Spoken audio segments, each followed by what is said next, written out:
Welcome to our continuing series of virtual voices focusing on the United Nations Sustainable Development Goals. Our speaker today is Alex Rossello, who is currently a PhD student in the Department of Biomedical Engineering at Yale. He graduated from Imperial College in London with a MEng degree, Master's of Engineering degree in Aeronautical Engineering in 2019 and joined EUMETSAT as Spacecraft Controller for the Sentinel-3 mission. During his time as Spacecraft Controller, Alex executed operations to monitor the advance of Hurricane Dorian, the California wildfires, and the eruption of Mount Etna.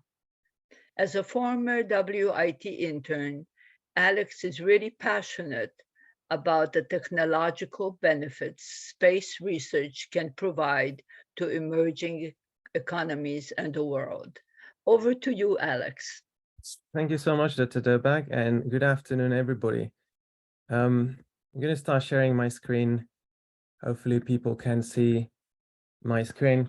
So as Dr. Durbach has said, so my background is not in psychology or economics, but I am certainly very interested in data reporting and how we can bend and force opinion using facts and numbers and true data information. So I've titled it as Optimism and Pessimism in Data Reporting. So there are many angles from which we could approach this topic, but there's this particular quote by Henry Ford that might or might not be true, but it reads, whether you think you can or whether you think you cannot, you're right. And so it implies that pessimism is somewhat of a self-fulfilling prophecy. And it also implies that optimism is kind of a self-fulfilling prophecy in itself, as if they were some kind of creative and destructive forces. And according to a 2019 study by Alan Piper, the thoughts that individuals have about the future contribute substantially to their current feeling of life satisfaction. But for our discussion today, it will not be from perspective of individual or internal psychological traits. As I said, that's not my background, but rather we would like to approach this topic from an external angle, a more casual angle. And so another alternative title could be cherry picking data, pervasive framing, and lying with data. And so I think about framing, a classic example is this one we've all heard, is whether the glass is half empty or half full. And so in both cases, we get the same information, but it is framed differently. And this effect describes how we react differently due to the change of context. So essentially, how we deliver the information. And so these frames are activated by language, right? So in our case, the keywords would be empty and full. And like with many other cognitive biases, they do influence our thoughts and certainly our behavior. And so here is an optical illusion, a classic example that we've all seen with. So these two segments are the same length, right? Yet our perception somewhat betrays us. And so Daniel Kahneman is considered the father of behavioral economics, and he won the Nobel Prize in 2002. And in a paper with Amos Tversky, they published it in 1981, and they looked at the dependence of these preferences on the formulation of decision problems. And so in this study, they offered the first group of participants to choose between program A on the left column and program B on the right column.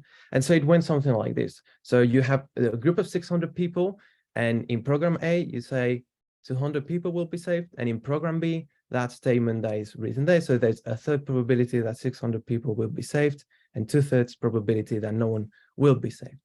And so when prompted with these statements, almost unsurprisingly, 72% of respondents preferred program A. This positive formulation or risk aversion played a role. But then the second group of participants was presented with the same arithmetic choice, but phrased differently. And again, a group of 600 people, and you offer a program in which 400 will die, or another program in which there's a third probability that no one will die, and two-thirds probability that people will die. And so in this case, 70-8 of participants preferred program D. And so there's a complete preference reversal. And the authors concluded that this preference reversal is induced by a shift of the reference that transformed gains into losses. And here's another study from the 80s. In this study, Professor Annette O'Connor examined the influence of framing patient preferences surrounding chemotherapy. And the study was composed of two groups of participants. The first group was made of healthy volunteers, and the other one was cancer patients. And they were asked to choose between two cancer treatment options, a toxic treatment and a non-toxic treatment that is less effective. And the results showed that when the probability of living was below 50% and framed negatively, so that a probability of dying, participants were less likely to choose the more effective toxic treatment. So the preferences for the toxic treatment were weaker when the chance of survival dropped below 50% if framed negatively. And it is no news that the news are biased, and so there's some of these positive and negative framing happening on a daily basis. So the partisan bias of the news outlets, it comes to no surprise. Ad Fontes Media presents the depth of the bias range in the form of these fact to opinion ratio graph. And so the vertical axis goes from plain fact, well-founded analysis, opinion supported by fact, to a region at the bottom where opinions are based on highly disputed information. So people choose news that fits their views. Democrats believe that just 44% of news are biased, whereas Republicans believe 77% of the news are biased, as we can see on the graph on the left and right for Democrats and Republicans respectively. And so the best means of arousing political concern is about painting a dark picture as dark of a picture as possible for social problems. Now, going back to this graph, I'm confident that the audience in our webinar will have an alarm in their head that goes off when exposed to questionable information. Fake news have been widely covered, but instead I would like to talk about facts. So the kind of facts that have been worded pervasively and with wrong intent. So, for example, these are two headlines. So some headlines of an incident from September 2018. Fox News writes that a police officer charged in shooting death of an unarmed neighbor, whereas CNN writes that Dallas police officer is charged with manslaughter in fatal shooting of an unarmed man in his own apartment. And so the different headlines engender sympathy or spark curiosity, and some audiences are more likely to sympathize with the officers and others with the victim. And so CNN doubles down on a more sensationalistic headline, whereas Fox wording almost attempts to reduce the magnitude of the tragedy. And so by drawing attention to certain details or facts, a headline can affect what pre-existing knowledge and biases are activated in our heads. So, of course, these practices and techniques do permeate many other dimensions of our lives.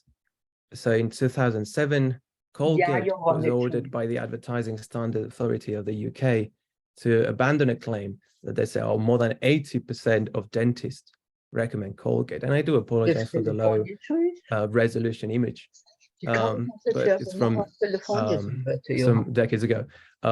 So the claim was based on surveys carried out by the manufacturers of Colgate, and they were found to be misrepresentative. And in fact, the design of the survey was to ask dentists to recommend several toothpaste and brands, not just a single one. So dentists recommend some brands, and Colgate happened to be one of them around 80% of the time. But the claim was misleading because it implied that 80% of dentists only recommend Colgate and nothing else. And you can see how here we can play with, whether there's an option in a group, and then you make from that the total. And so it's a bit pervasive.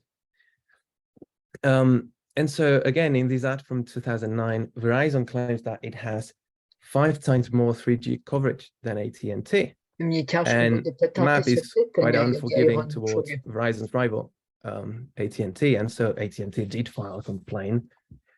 But comparing it to the map on the right, that's population density. So AT&T argued that from a population standpoint, Verizon's claim is false. Verizon's coverage map wasn't based on population 3G coverage. It was based on geographical 3G coverage in square miles. So the case was dismissed. But we can see here that one might have more customers because it's operates in high density population areas, and another one just has wider extension. Yet the slogan was America's largest 3G network. And so graphs can be manipulated to show a specific result. So in this case, KFC's wrap is compared with other brands with similar products, similar wraps or burgers. And notice that the horizontal axis does not start at 0. So by doing this, KFC's wrap appear to have half the calories as the ones from other brands, being Burger King and Wendy's. But in reality, it's not half. It's 70 less. It's quite misleading. And numbers can be made to seem more or less impressive. So if you want a number to look smaller, divide it by a big number, deliver the figure in per capita format. So in this case, 2 headlines: the royal family cost each of us £1.24 last year, versus we gave the royal family 85 million this year. Again, so delivering the figure in per capita format, versus if you want to make the point against the use of taxpayers' money to support the royals, then present the total sum of the cost. And another case that I find really interesting, so this study was published in the Journal of American Accounting Association, and they looked at the linguistic tone during earning calls, and they found that there was a effect of the strong language, and it's positively associated with future earnings and sales. So what this says is that beyond the actual financial results, investors appear to treat extreme language as an informative signal, as it stimulates significant activity and generates strong price reactions, and these price reactions are presented on screen. And so this study found that 1.33% increase in what's conveying extreme optimism or pessimism results in about 6% increase in trading volume in the company stock, and a boost in price over 3 days. And that's interesting. And what's really interesting is that this increase tends to be sustained over time. And the following 60 trading days following the quarterly earnings, there was no significant reversal on those prices. And so these other example covers taxes and how we frame changes in tax rates. So the sales tax in Illinois is 6.75%, and changes in these rates can be described in very different ways. So in 2011, Illinois temporarily increased the personal income tax rate from 3 to 5. And we can write this in 2 ways. Both are accurate, both are mathematically and arithmetically right. We can say that the income tax rate was increased by 2 percentage points from 3 to 5.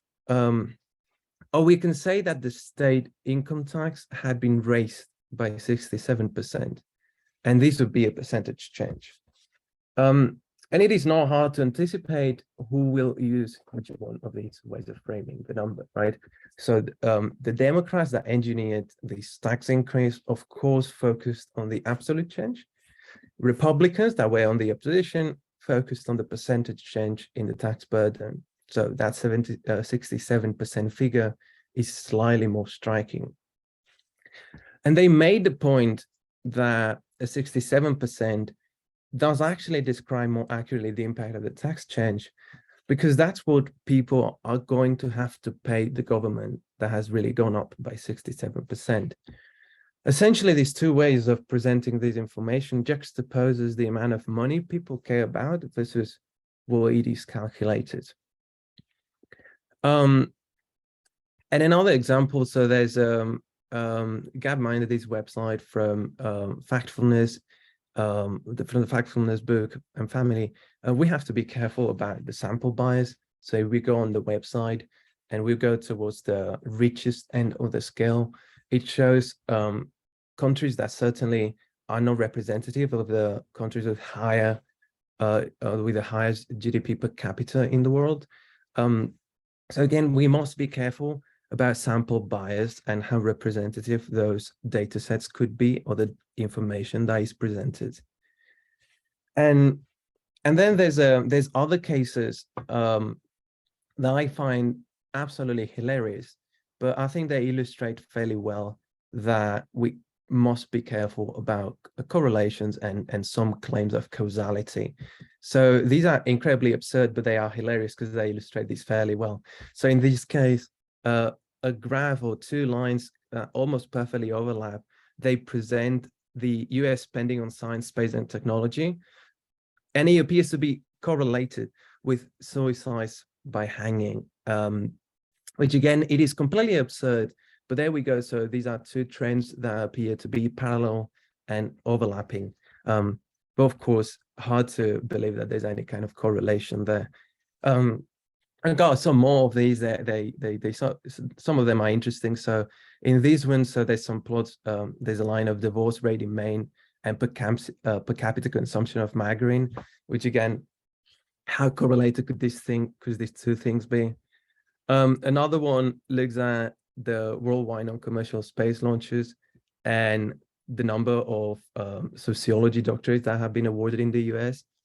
Again, even though the lines appear to be moving together, these two things are not happening one because of the other. But we can really build any type of metric we fancy. We can engineer these metrics. And there's a paper from the University of Helsinki that it illustrates this fairly well.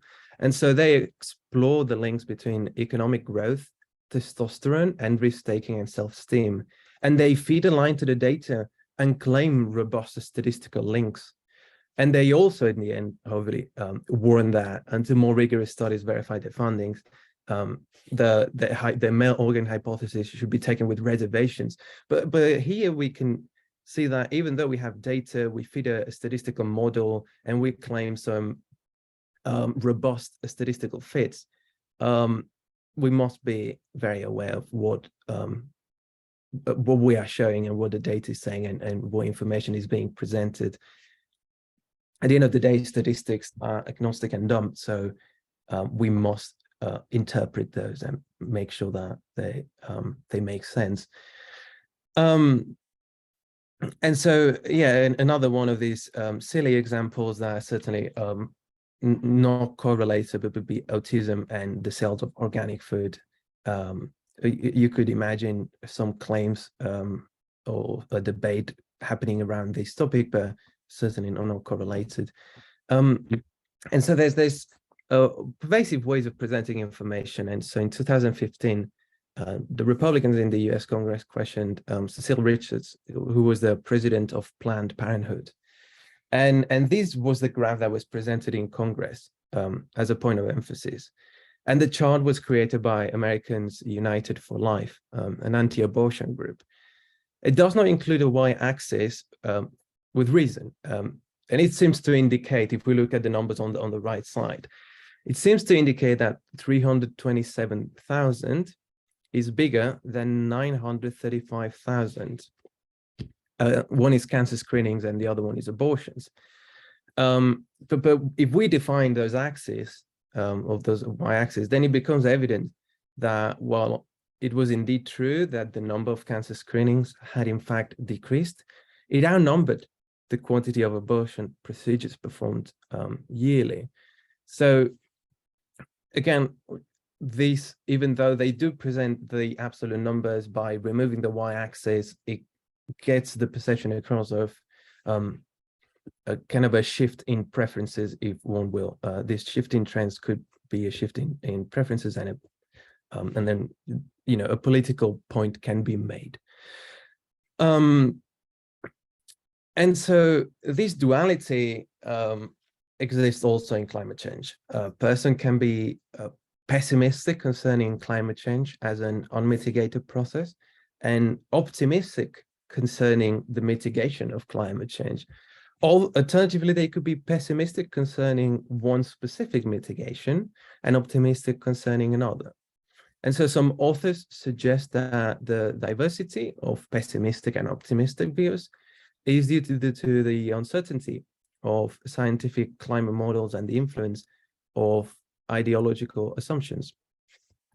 So Hallam, Frenzin, or similar thinkers insist that only an apocalyptic vision will persuade people to take action.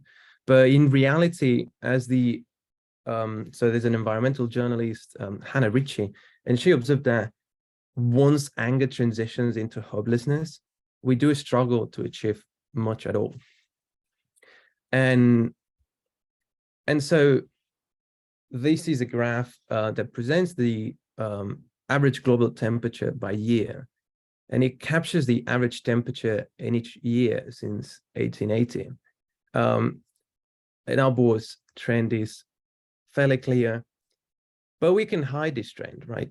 If we zoom out on the y-axis, now voila, there's no reason to show this range because it doesn't add any information. That axis range is empty. There's no data in that 10 to 50 range and 70 to 100 range. So there's no reason to show this range. Doesn't add information, but here it is. And it makes the trend look less urgent. So it does hide that upward trend when zoomed out. And we can also reduce the national debt by doing the same. If we zoom out, that trend is flattened. And the Washington Post makes a point that if the moral of the temperature graph is that we shouldn't worry about warmer temperatures, then we shouldn't worry about increasing debt. By just zooming out, we don't have to, zooming out the y-axis, we shouldn't worry about this. So some other misleading examples in which we manipulate the range of the y-axis. So here, these are the same interest rates, so from 2008 to 2012. But if we show in the range of 314 to 315, zoomed in where the change happens, then there's a trend. Versus if we zoom out, it appears to remain fairly stagnant. And so this one example is really the epitome of cherry picking data that supposes your thesis and ignores the data that undermines it. So in a 2009 paper, the ex-Senator Harrison Schmidt, he claimed that the Arctic Sea has returned to 1980 naval levels of coverage. And so one can imagine that the ex-senator was criticized. But where is this claim coming from? So when we look at the ice coverage, the Arctic ice area in 2009 and 1989, it is technically true that in April 2009, the ice area exceeded the ice area of the same date in 1989, but it is false to suggest that sea ice has returned to 1989 levels, right? So there's just a crossing right there instead of a shift of the whole graph going up. That would mean that throughout the year, throughout 2009, there would have been an increase. And the same practice here by author Lawrence Solomon simply compares two data points from the graph of the anomaly of the sea ice extent. So by cherry picking 2 points, we can fabricate an upward trend. And so those are some clear examples of cherry picking data to manipulate or engineer kind of social reactions, social feelings. And I would like to go on to more rigorous studies and some data from the world in data side. So Tali Sharad is an associate professor of psychology at UCL and has popularized the idea of an innate optimism bias built in our human brain. And it goes something like, we tend to be optimistic rather than realistic when considering our individual future. And so this is based on a UK survey, and individuals, so they were asked whether, how much of a problem do you think each of the following are in your area versus in the whole of the UK, so local versus national. And so people tend to believe that problems are more pronounced nationally than in the local area. So for this particular survey, respondents were local optimists and national pessimists. So if we compare for each one of these cases of these problems, the top respondents is shifted to the right, and the bottom respondents of the UK as a whole is shifted to the left, meaning that people are feeling better, more optimistic locally, and more pessimistic nationally. But interestingly, we're local optimists and national pessimists also with the environment. So individuals rate the environment in their local area as fair, so that this is reversed to what we saw before. They rate the local environment as fairly or very bad compared with the environment nationally and globally. So people are much more negative about places that are far away, places which they know less from, that their own experience and more thoughts and more through the media. And so what we can see here is how bad the environment is in your local community, and so the perception on your how bad the environment is. So the perception is that in the world is worse than locally, and locally is better than the nation. And so again, local optimist and national pessimist. So how do we reconcile these, right? So Paul Dolan is a professor of behavioral science at LSE, and he believes that there are three reasons for this. So individuals rarely think about grand issues, such as the nature, so the state of the nation or the world. And so they respond with an on-the-spot answer that may not be well considered or even a true reflection of their beliefs. The framing can influence the individual's response. The question itself can be biasing the response. And responses for these questions are heavily influenced by ephemeral recent events. This is referred to as the availability bias, something that has just happened that you remember more clearly. And another professor, Martin Seligman, expands the list and suggests a link between control and optimism. If we feel more in control of our lives, we tend to be happier, healthier, and more optimistic about the future. And also, these trends are now going to be juxtaposed and compared with the perception of poverty. And so this map presents poverty trends. And most people think global poverty is rising, but the opposite is happening. And so if we go back to another survey by Our World in Data, that's a 2017 survey, and they pose the question: in the last 20 years, the proportion of the world living in extreme poverty has decreased, increased, or remained the same. And the majority of people believe that the share of people in extreme poverty was going up, but the opposite is true. The share of people living in extreme poverty across the world has been declining for 2 centuries. And in the last 20 years, this positive development has been faster than ever before. And in fact, for these recent years, it doesn't even matter what poverty line we choose. The share of people below any of these poverty lines has fallen. And here we can see that we have recently made progress against the poverty line of $10 per day. more than a third of the world population now live on more than $10 a day. And until a decade ago, that was only a quarter. So it's a recent achievement indeed. But be careful, pay attention to my positive framing here. I am talking about an increase in the number of people that live on more than $10 per day. But do keep in mind that the majority of the world population is still very poor. And there's 730 million people living on less than $1.90 per day. So these cutoffs for extreme poverty are helpful to focus our attention on those that are the very poorest and need the help the most.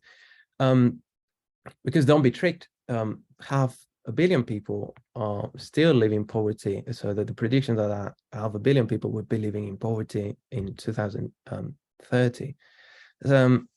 So we can get a sense of, these two ways of phrasing lines of poverty induces a more positive or more negative feeling. And the same when we look at data and reactions on child perception on child mortality in poor countries and developing countries. Similar survey, public perception of trends in child mortality. So the child mortality rate in developing nations has halved in the last 20 years. But most people don't know that child mortality is declining in poorer countries. And again, just as with knowledge about extreme poverty, the share of people that get the answer wrong is much higher in the rich countries of the world, probably due to the distancing effect we were talking about earlier. But if you look at the graph on screen, you can see that Senegal, Kenya, Nigeria, China, India, they both have seen that improvement, and all these countries have seen the improvement, and they all on the more optimistic side of this survey. And as we move towards Japan, the United States, European countries, that perception is grimmer, is less optimistic. Clearly, some disconnection there. And so then we can phrase what we've just gone over in these two ways. Most people think global poverty is rising. And then for the other case, we can say most people don't know that child mortality is declining in poor countries. These are two different ways of framing that data, right? So in one way, so in this one example, we can phrase the results of the survey by saying most people think global poverty is rising. And here we're presenting, or we are claiming, we're talking about the subset that answered wrongly. Versus if we say most people don't know that child mortality is declining in poor countries, here we are pointing at the not right subset. And so that can induce some misperceptions and then agendas. But misperceptions about specific trends reinforces this general discontent about how the world is changing. YouGov asked in a separate survey, all things considered, do you think the world is getting better or worse? There were very few who gave a positive answer. Notice how in France and Australia, only 3% of the respondents thought that the world was getting better. And again, we see that in poorer countries or countries that have seen recent improvement in economic growth and socioeconomic quality. In these countries, the share of people who answer positively is higher. And we're not just negative about the past, but we're also pessimistic about the future. So our perception of how the world is changing matters for what we believe is possible in the future. So in this survey, they ask, over the next 15 years, do you think living conditions for people around the world will get better or worse? And more than half of the people expected stagnation or that things will be getting worse. And notice how the places in which people currently have comparably worse living conditions are more optimistic again. And this is essential. This matters politically because those who don't expect that things will get better in the first place will be less likely to demand action that can bring positive developments. Whereas optimists will want to see these necessary changes for the improvements they are expecting. And so, for instance, Some projections of population growth do ignore the possibility that population growth would slow down and the world and so we will be really releasing stress from the world and resources. But with more people past poverty levels, literacy rates go up and scholarization goes up, healthcare improves. And historically, all of these societies have been exposed to this improvement and do see a slowdown in population growth. So pessimism when projecting population explosion denies the huge impact that progress and innovation has on these trends. And so we're not the first ones to think that the future will be bad, and in the past they also thought that the future would be gloomy and sometimes apocalyptic. We find many examples of pessimistic accounts of the future of the world, both by big names like Isaac Newton and Christopher Columbus as well believed that the world would end. The Mayan calendar in 2012, all familiar with this. So should we be optimists or pessimists? Probably both. Pessimistic visions do persuade people to take action, and optimistic expectations are more likely to result in those political demands that can bring positive developments about. But apocalyptic pessimism to the point where we believe we cannot avoid a catastrophe is not helpful. Once we're hopeless, we won't achieve much. But we should not fall into the trap of bad things in decline and good things on the rise. We should certainly celebrate success for the very real gains that have been achieved. And we should also worry about the sustainability of those gains, the slowness of progress in the poorest parts of the world, and the seeming inability of donors to respond to the challenges of global poverty in a responsible fashion. But let's see beyond the optimistic TED talk. That kind of easy optimism. Sometimes it's a way of avoiding the issues, of pretending that we can resolve our problems by not thinking deeply about them, but by simply asserting that we can do it. And so there's a professor here at Yale I suggest that it is more morally conscientious to compare existing poverty, not with historical benchmarks, but with present possibilities, how much of this poverty is really unavoidable today. And so, yeah, so I want to thank everybody for listening to me and for coming to the webinar, and I would be more than happy to take any questions. Thank you very much, Alex, for a very, very important presentation, and particularly on the focus on the misperceptions that are currently everywhere in all the news. Unfortunately, when you read about what is the raison d'etre for it is usually that Americans have short attention spans. They have a resistance to understanding the problem more fully, and they lack the knowledge of history in order to be able to understand the relationship with what is going on currently with what has happened in the past. And this is, I think, a problem with our insistence on getting to understand everything quickly and making decisions based on lack of knowledge. So I'm very, very grateful that you gave a very, very clear understanding of the various issues, whether it's poverty, whether it's population growth, whether it's the destruction of the climate change and the climate, which we are all witnessing. And we have known the situation that what was going on for many, many years now. It was first written in the 40s and the 50s. And so I do not want to take too much time in thanking you. Let's go on to the question. So the first question is, what is the place of realism in this whole structure? I'm not sure I'm understanding the question right, but I imagine it's a question about how do we find the backbone of the facts? reality, of, I think that the person means what is the real and what is the perceived. Yeah, it's really hard. So we are hardwired in a way, and sometimes it's very hard to notice unless it's very overly obvious. It's sometimes hard to notice that you are being tricked or that you are being played one of these tricks.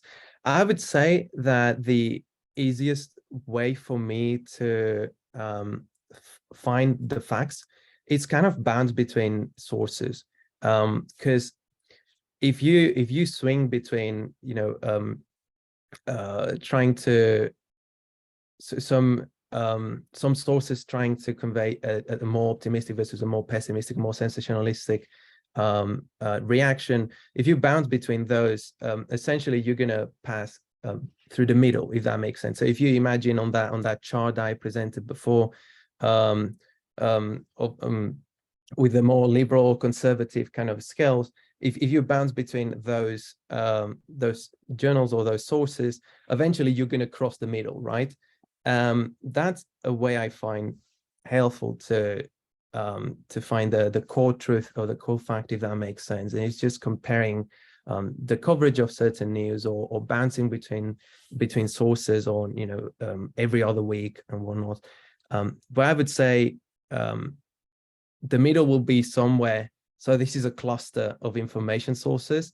The more you visit, the wider picture you're going to get, and the, I guess, easier is going to be to find the middle.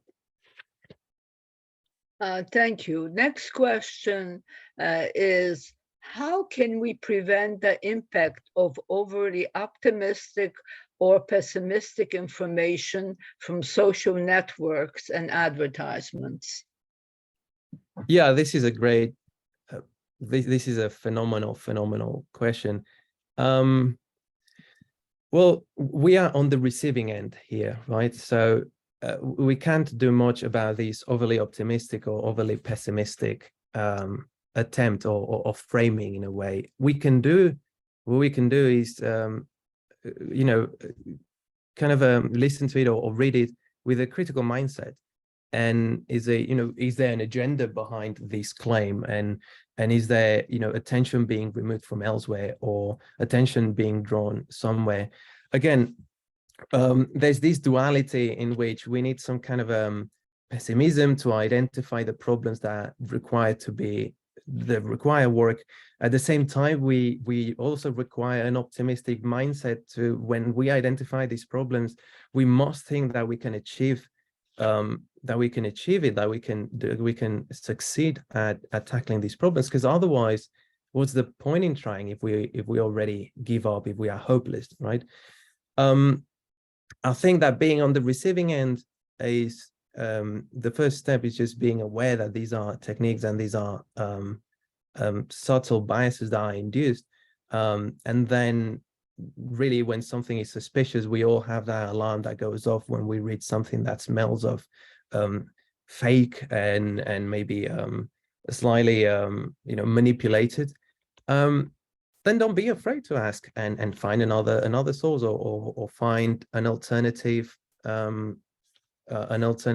Just contrast that. I would say contrast. When something is suspicious, try contrasting it, Googling it, find another source, and, you know, juxtapose it.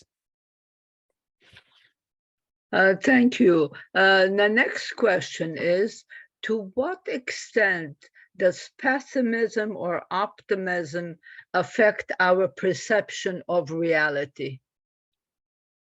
Well, this is very much, I would say, a personal question. There will be more pragmatic people, there will be less pragmatic people, and you know, each of us are very much affected by our surroundings, our own life. So we have mood swings, so there would be more pessimistic, optimistic days. I would say this is more on a personal, you know, each of us, whether we are more pessimistic or optimistic.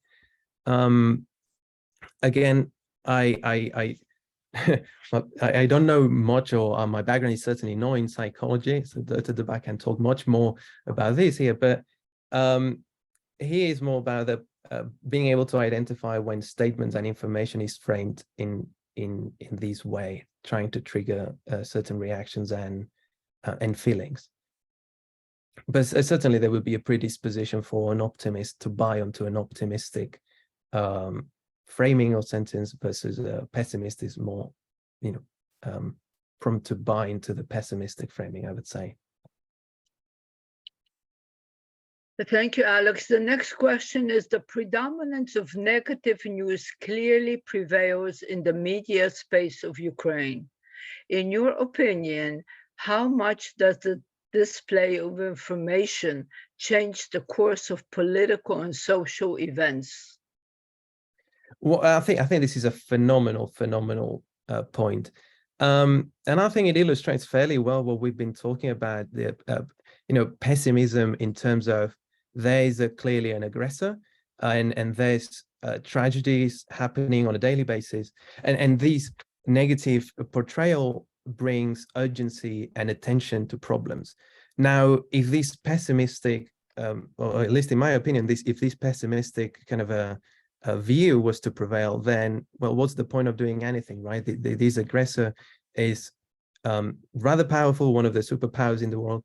So what would be the point? But a more optimistic can-do attitude is what I would say leads to all the aid and transfer of both technology, defense equipment to Ukraine, because there's something that can be done. And without this attitude of there's something that can be done, and there's ways that people can be helped, if that wasn't the mindset, then none of these aid and transfers would be happening. So I think it is very much essential to remain positive in that there will be I'm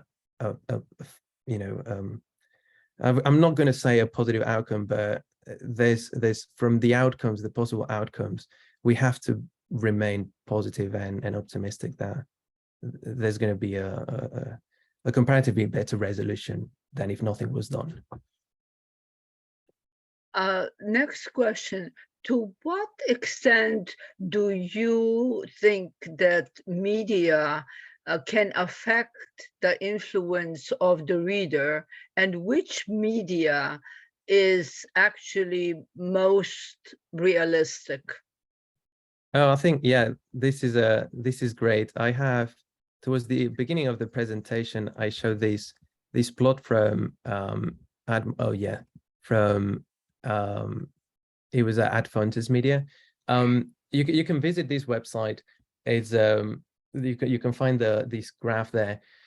But so again, like, we have a horizontal axis of liberal and conservative, and so I would stay away from the extremes. That those are, it's fiction almost. Towards the center, all of these are trustworthy. So we have Reuters, Bloomberg, the NPR, BBC, Axios, Al Jazeera, except when it concerns Israel, Times, Wall Street, the New York Times, the Washington Post. And again, within these, fairly respectable, group of news sources, then it's just, how do they cover an event, an issue, one and the other? And I would read the same piece of news in one and the other. And again, if one is more towards the right, the other one is more towards the left, then if you read the same thing from both, you add it up, you're going to fall somewhere, or you're going to eventually get the idea from somewhere in the middle. Now, can you, in your opinion, how much does the display of information change the course of political systems and or social events? And to what extent can people understand the factual, and where can people receive the factual news so they can determine their own opinion and and how they can become more optimistic. Yeah, social engineering is a known thing, and unfortunately, we've seen fake news and fake claims being played in political campaigns. And so, if we think of Brexit in 2016, well, before 2016, we would see that NHS boss across the country claiming that I don't know how many hundreds of millions are being sent to Europe instead of the NHS, and those were it was demonstrated later that those were lies. So there's this both fake claims and then the portrayal of real information and facts that does certainly affect political outcomes, and that's the whole basis for social engineering. I think so I was talking to somebody about how comfortable we are and how in our social circle sometimes we don't get challenged. We all have the same beliefs, a moral frame or belief system, and so because we never challenge, we never question those pre-existing biases and pre-existing thoughts.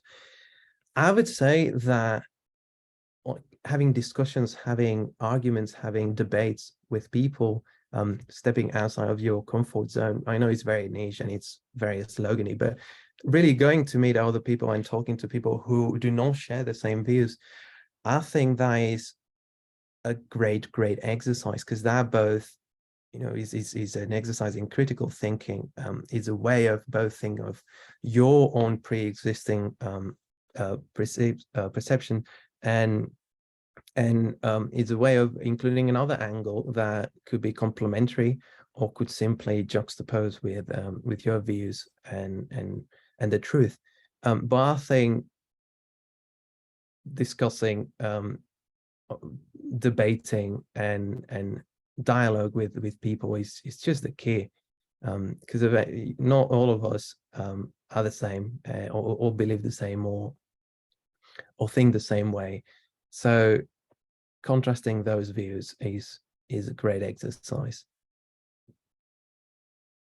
There's another question. Is it possible for the news media to present information so that people can decide themselves what is the real situation? Yeah, that is phenomenal. That is great. The moment we edit information, we write a sentence, there's already some bias introduced in that process of writing. So similarly to when I was saying that poverty, or the people living on the certain line of poverty has gone down, that is a positive framing, and kind of removes some of the importance on the fact that, well, there's still people living under that line. Even though that number of people is going down, there's still millions of people. So the moment we write information down, there's going to be some bias already introduced. And we also are busy people, right? We can't spend hours and hours and hours just dealing with raw data. That would be the most unbiased, untouched data and facts or information. Now we can't do that. That's why we have those headlines. So what I would do is, if something really is really interesting to a reader, then find the source, find the data, look at it yourself. A more time efficient approach is, as I said, to bounce between sources, try to find alternative sources and contrast those somewhere in the middle. So if you imagine a source that is biased towards the right, a source is biased towards the left, when you read these two, in a way that one is going to counter the other. And so you're going to get a sense of what is the core truth. Okay, next question. Are there state institutions that can monitor companies which resort to replacing data to manipulate the consumers to buy more? I guess this is a marketing in itself. I think marketing strategies do exploit this type of behaviors. They will continue to do so. There was the Colgate example from 2008. We keep seeing many of those ads on the TV.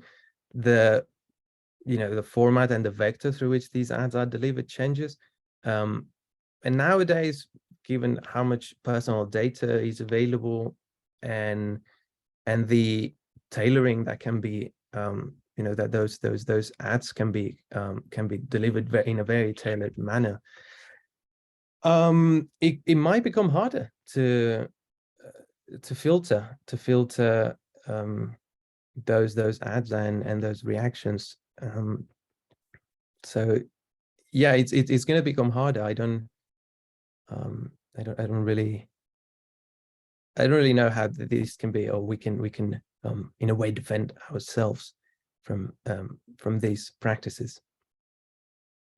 Next question. Do you think that there are government institutions that can punish companies for lying to the public and manipulating the consumers?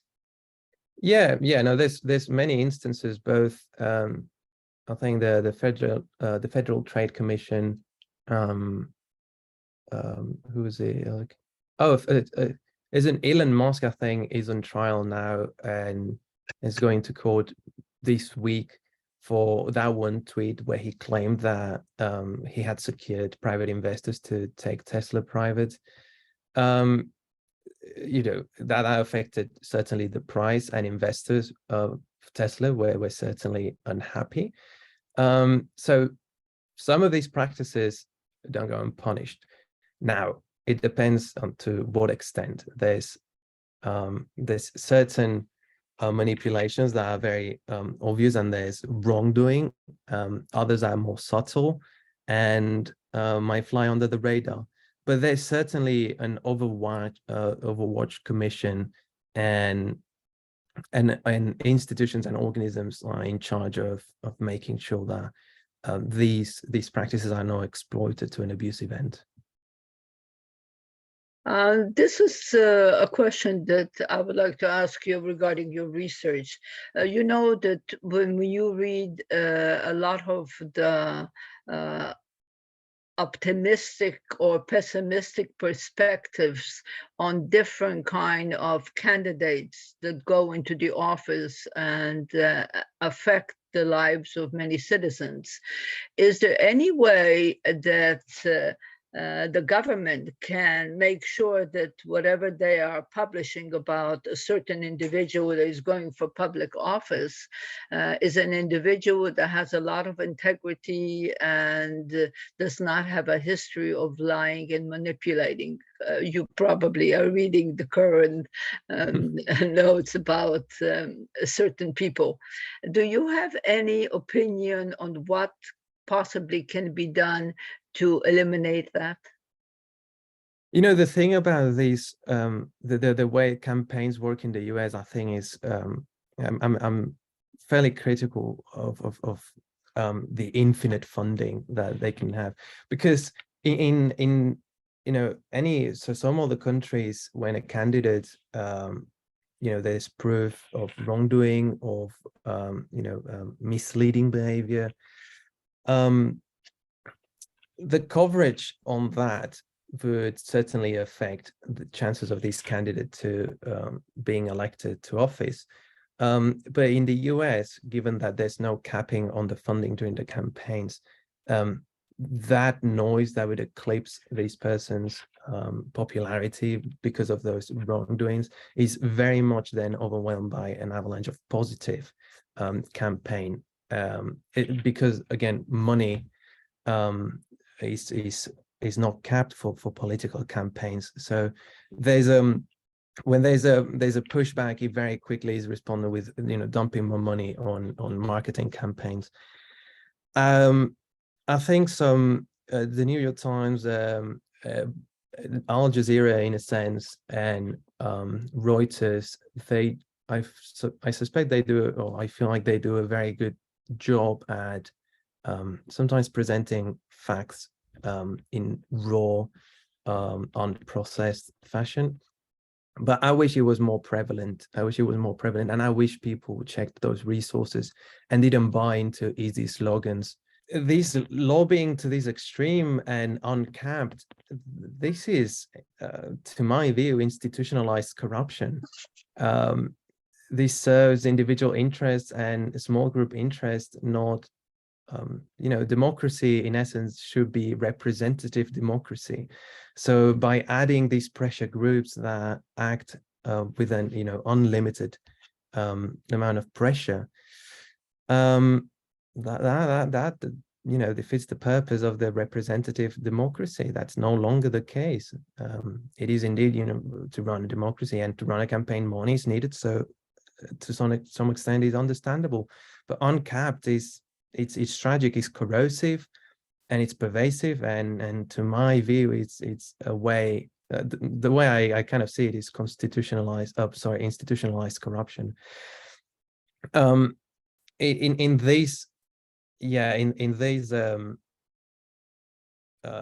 this aspect, the pressure of all that money, it's more deterministic in campaigns outcomes than personal views.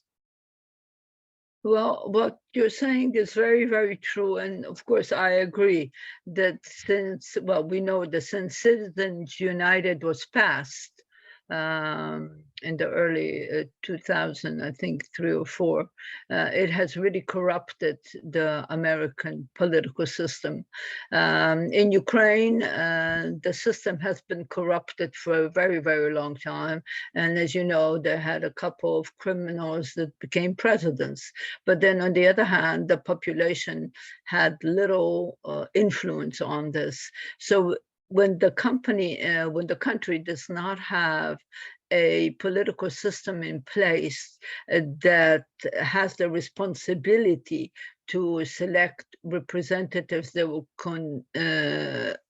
control the kind of politicians that influence the system, we have a problem. So maybe that is, you need to extend your research more so that we can invite you to talk once more about what are the systems and in which countries are the systems the most effective, so they are representative of the citizens.